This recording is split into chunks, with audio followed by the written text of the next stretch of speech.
Boom, what up? Beam Breather here. What We're up? with primary AWPer on Tell Me Why. Op Crush. Yeah, AWPcrusher. Had a pretty banger game.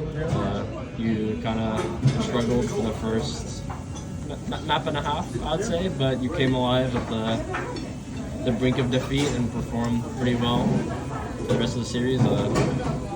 Initial thoughts after the victory?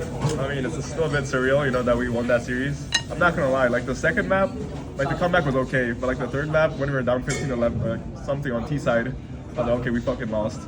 But then I don't know, Han somehow carried like so many rounds. It was crazy.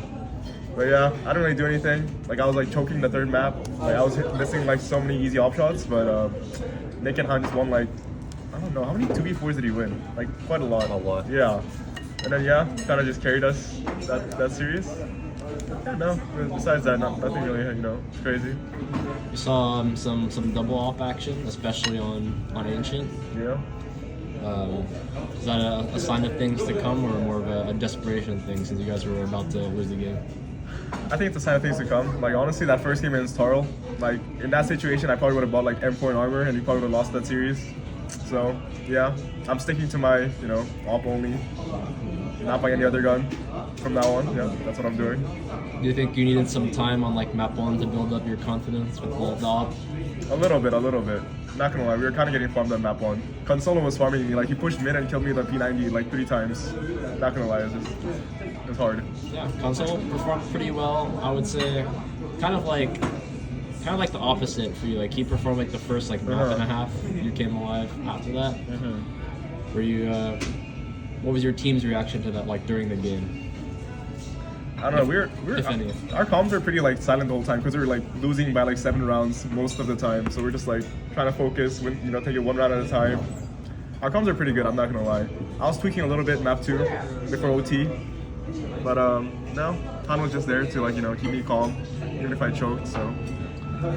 Was there any point like that you felt, like maybe you individually felt that the match was lost at some point, but was there any point where like you felt the team environment was like that, like everyone kind of thought their game was over, or I felt like you always believed you could win the team? I think nobody really, everyone kind of thought it, but like nobody said anything. So I think it was like that was good in keeping our team mental, Like we didn't really like say out loud that we're gonna lose. We just kind of kept it in and just focused on the game, and kind of worked out. Some of your players, such as like yourself, Duckwings and Meats, you guys were part of that series at the Valo major, where you guys pulled out a couple nice overtime wins. I think that experience helped that out. I don't know if it's an experience thing, because I'm not gonna lie, we won some our OT rounds were pretty illegal, like in my opinion. Like every round was kind of a miracle, but like there's a constant factor. Han was a constant factor. Same with Nick. They would just do some crazy plays, and the next thing we're winning like 15-19. So yeah, that's it. I mean, when it comes down to like overtime, clutch moments, like illegal things they just sort of happen, right? So. Han had a pretty insane performance. He struggled map 1, but map 2, map 3, two 40 bombs he dropped. Yeah, I'm not gonna lie, like. You think that's sustainable against maybe some of the teams you'll meet later in the tournament? I don't know about the fragging, but I think for a lot of us it was the first time playing like AWPer and Ancient. At least it was for me and Lucas probably. Like I've never played that map ever, but like Han kind of guided us. Okay, that guy just threw a water on the floor. I don't know what's happening. But anyway, he kind of guided us through map 2 and 3, and yeah, made playing the game a lot easier than it could have been. So yeah. It seemed like you guys knew at least like a basic amount of like nades and stuff on a mid. It seemed both teams had some basic level of preparation that I did not expect. I thought it was just going to be like full out deathmatch lobby, but it seemed like you guys, or at least some of the players on both teams, knew like a few nades. Yeah, the Duckwings knew a lot of nades on the third map, Anubis, and Han also knew nades obviously. And for Ancient, I just knew like how to do the donut smoke. That was it. But yeah, so it wasn't like super. It wasn't as bad as our Mirage, I'd say, where we like literally did nothing.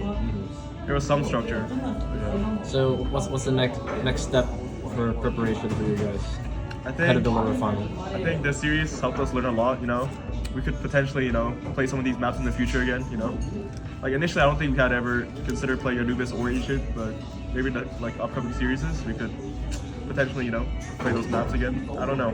We'll see. Any thoughts on the other match, the upper final?